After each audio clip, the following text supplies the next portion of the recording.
সালামু আলাইকুম কলিজার ভাইরা, কি অবস্থা? অনেকদিন আসলে ইন্টারন্যাশনাল নিউজ আমি দিতে পারি না।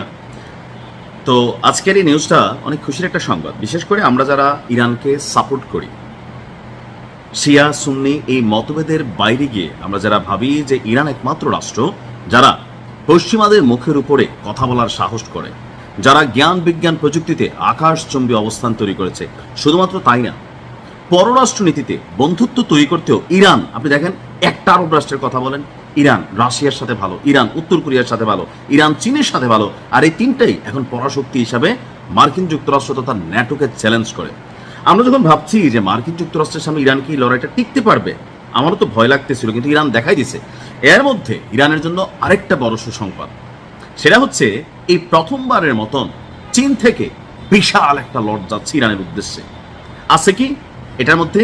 জাদু আছে, অর্থাৎ আপনি হাঁটবেন জিনিসটা এরকম কাঁধে নিয়ে এরকম, আর দূর থেকে পুশ করে ছেড়ে দেবেন, এটা কুচ করে খেয়া উড়াই দিবে। বুঝতেই পারছেন জিনিসটার নাম হচ্ছে কাঁধে বহনযোগ্য যেই ক্ষেপণাস্ত্র আছে। আজকে মার্কিন গণমাধ্যমগুলো, আন্তর্জাতিক গণমাধ্যমগুলোর বরাতে যেটা দেখছি যে যুক্তরাষ্ট্র এবং ইসরায়েলের সাথে এই যে চলমান লড়াইয়ে ইরানের যে আকাশ প্রতিরক্ষা সিস্টেম, এটা কিন্তু অনেকটা ক্ষয়ক্ষতিগ্রস্ত হয়েছে, বড় আকারেরই। এখন এই অবস্থায় যুদ্ধ বিমানগুলা বা ইসরায়েলের যে মেশিনারিজগুলো আসে উইরা, সেগুলোর বিরুদ্ধে তারা আসলে কি দিয়ে লড়াই করবে, বা তারা যে ক্ষেপণাস্ত্রগুলো ছাড়ে। তো এখন ইরান করতেছে কি, আপনার ম্যান প্যাডস, অর্থাৎ বিমান প্রতিরক্ষা ক্ষেপণাস্ত্র, যেটা চীনের তৈরি, কাঁধে বহনযোগ্য বিমান প্রতিরক্ষা ক্ষেপণাস্ত্র, অর্থাৎ যুদ্ধ বিমানকে এটা দিয়ে আপনি উড়াই দিতে পারবেন, এমন বিশাল একটা চালান আপনার ইরানের হাতে পৌঁছে দিচ্ছে। এমনকি রয়টার্স বলছে যে আগামী কয়েক সপ্তাহের মধ্যেই আপনার জিনিসটা টোটালি ইরানের হাতে পৌঁছে যাবে। আর প্রথম চালানে আপনার 400টি ক্ষেপণাস্ত্র উৎক্ষেপণ ব্যবস্থার একটা লট যাচ্ছে। 6 থেকে 7 কোটি মার্কিন ডলার মূল্যের এই চুক্তির আওতায় 300 থেকে 400টি আপনার ম্যান পোর্টেবল, অর্থাৎ কাঁধে বহনযোগ্য এয়ার ডিফেন্স সিস্টেম কেনা হচ্ছে। এর মধ্যে চীনের তৈরি যেই জিনিসগুলো তারা নিচ্ছে, এর মধ্যে একটা হচ্ছে QW-12 এবং FN-16 ক্ষেপণাস্ত্র।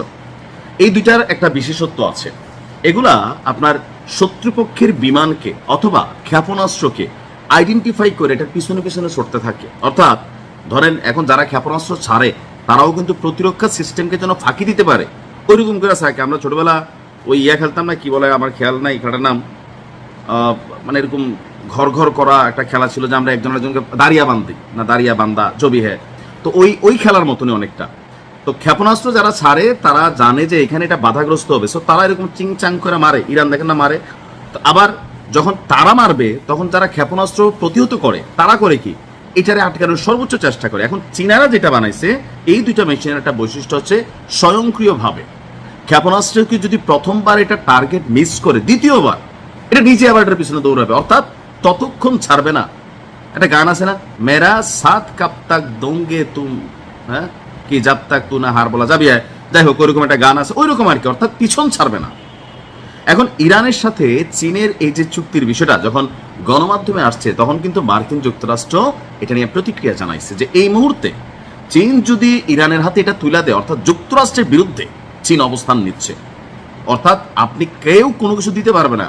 আমেরিকা শুধু একটা ব্যাট দিব, বেড়ে ফালাইবো, আপনাকে আদর যত্ন করবে, আপনি আব্বা আব্বা ডাকবেন, দাদা দাদা ডাকবেন, এবং আপনাকে খুশি থাকতে হবে। তো যদিও এটা নিয়ে চীন এখন কিন্তু অফিসিয়ালি মুখ খুলে কিন্তু গণমাধ্যমগুলোতে চলে আসছে, আর চীন মুখ খুলবে না। ভাই বন্ধুত্বের জায়গায় দিল, তোর সমস্যা কি? তা আমরা মনে করি এরকম সাহায্য শুধু মুখের কথা না, ইরানের জন্য সাপোর্টিং অব্যাহত রাখা চীনের দায়িত্ব। ইনশাল্লাহ খেলা হবে আশাবাদী যা।